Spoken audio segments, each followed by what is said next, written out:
Dear students, now we're going to see chapter 10 of your first unit. Under this chapter, you're going to study about the types of financial management.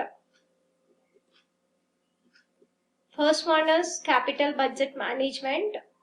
Here, the financial manager will decide whether to invest in new machinery, replacement of machinery, new product, research and development projects.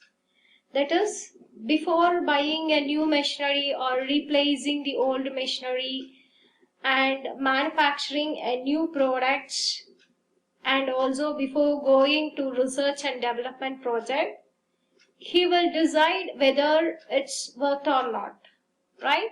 Because it is a capital investment, it is a very big investment amount. So he want to concentrate, he want to analyze whether he can do all these following activities or not. Second one is capital structure management. I think you know very well what is capital and also capital structure. In this concept, finance manager will see where he is going to source his fund for his business, right? You know the difference between the debenture and shares. Even though I am remembering you, debenture means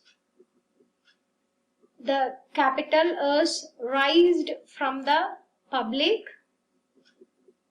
that is borrowing from public, and shares means issuing the shares, that is unit, to the public. The person who's purchasing his debenture, he is known as a debenture holder, and the person who's purchasing the share, he is known as the shareholder.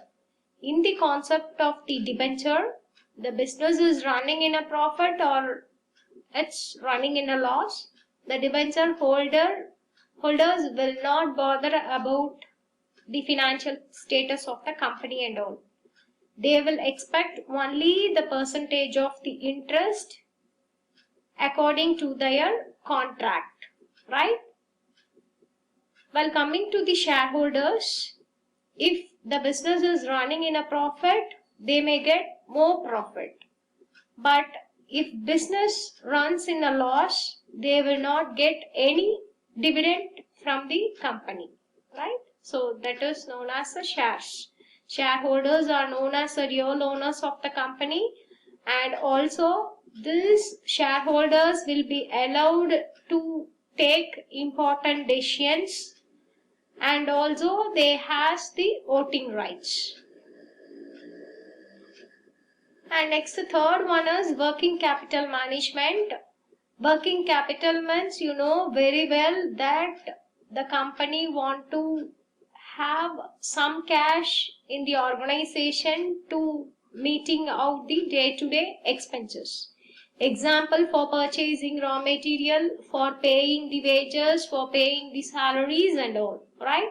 Here I have given the working capital cycle. In this working management concept, cash plays the major role. Example, one side I have shown the debtors role and another side I have shown the creditors role and again the inventory role, right? So in the debtors role, if you selling a product for the credit sale, you want to collect a cash from your debtors, that is from your customers, properly.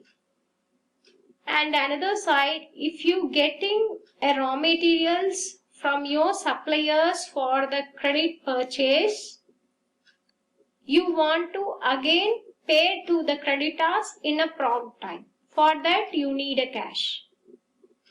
And while coming to the inventory concept, before manufacturing your product, you want to go for market analysis and you should know whether there is a demand for the product or not.